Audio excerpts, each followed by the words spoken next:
Hi, thanks for watching BibleMountain.com. In this video we're going to read from Exodus 24 and learn that Bible is written documentation, not oral tradition. There are many skeptics who accuse the Bible of being a collection of oral tradition that was handed down and corrupted over the course of many centuries. In this video we're going to read from Exodus 24 and see that many of the events recorded in Scripture were written down as they happened.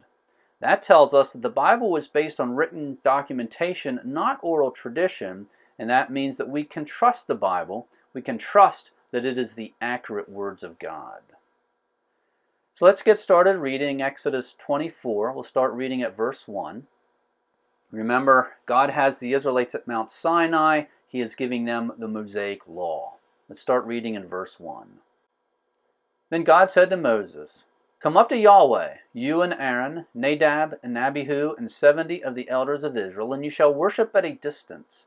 Moses alone, however, shall come near to Yahweh, but they shall not come near, nor shall the people come up with him." Notice Nadab and Abihu, they were sons of Aaron. We see that from Exodus 6, verse 23. Aaron married Elisheva, the daughter of Aminadab, the sister of Nachshon, and she bore him Nadab and Abihu, Eleazar, and Ithamar. Now notice the word distance. Moses was supposed to come up on the mountain to meet God, but everyone else was supposed to keep their distance. And that indicates the kind of reverence and fear that they were supposed to have for Yahweh. Let's keep reading there at verse 3. Then Moses came and recounted to the people all the words of Yahweh and all the ordinances, and all the people answered with one voice and said, "All the words which Yahweh has spoken we will do." Moses wrote down all the words of Yahweh.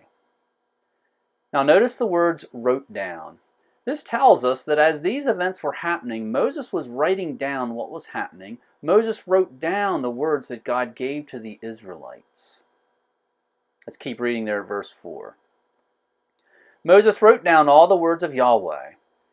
Then he arose early in the morning and built an altar at the foot of the mountain with 12 pillars for the 12 tribes of Israel. He sent young men of the sons of Israel, and they offered burnt offerings and sacrificed young bulls as peace offerings to Yahweh. Moses took half of the blood and put it in basins, and the other half of the blood he sprinkled on the altar. Then he took the book of the covenant and read it in the hearing of the people, and they said, "All that Yahweh has spoken we will do, and we will be obedient." Notice the word book and the word read. Again, these things were written down. The words of Yahweh were written down. They were in a book, and Moses took that book and he read to the Israelites. And that tells us that these events were written down and documented as they happened. Let's keep reading. So Moses took the blood and sprinkled it on the people and said, "Behold the blood of the covenant which Yahweh has made with you in accordance with all these words." Then Moses went up with Aaron, Nadab, and Abihu, and 70 of the elders of Israel, and they saw the God of Israel, and under his feet there appeared to be a pavement of sapphire, as clear as the sky itself. Yet he did not stretch out his hand against the nobles of the sons of Israel, and they saw God, and they ate and drank. Notice the word saw. In this case, Moses and Aaron, Nadab and Abihu, and 70 of the elders of Israel went up, and they saw God with their own eyes. But notice the word yet. In light of the fact that they saw God, something bad should have happened, but the word yet tells us that that bad thing did not happen. The bad thing that should have happened was this. Yahweh did not stretch out his hand against the nobles. So the fact that these men saw God meant that God should have stretched out his hand against them, because no man can see God and live. But in this case, these men saw God, and God did not stretch out his hand against them. Let's keep reading there at verse 12. Now Yahweh said to Moses, "Come up to me on the mountain, and remain there, and I will give you the stone tablets with the law and the commandment which I have written for their instruction." So Moses arose with Joshua his servant, and Moses went up to the mountain of God. But to the elders he said, "Wait here for us until we return to you. And behold, Aaron and Hur are with you. Whoever has a legal matter, let him approach them."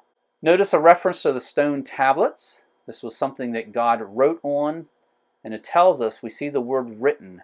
God wrote the commandments on these stone tablets so that the Israelites would have them in written form, so that they would be documented. So again, many skeptics accuse the Bible of being a collection of oral traditions that were passed down and corrupted over the course of several centuries. But in Exodus 24, we see that many of the events of Scripture were written down as they happened, and that tells us the Bible is based on written documentation, not oral tradition, and that means that we can trust the Bible. We can trust that the Bible has the accurate words of God. If you haven't already joined my email list, please do so. First of all, it is free.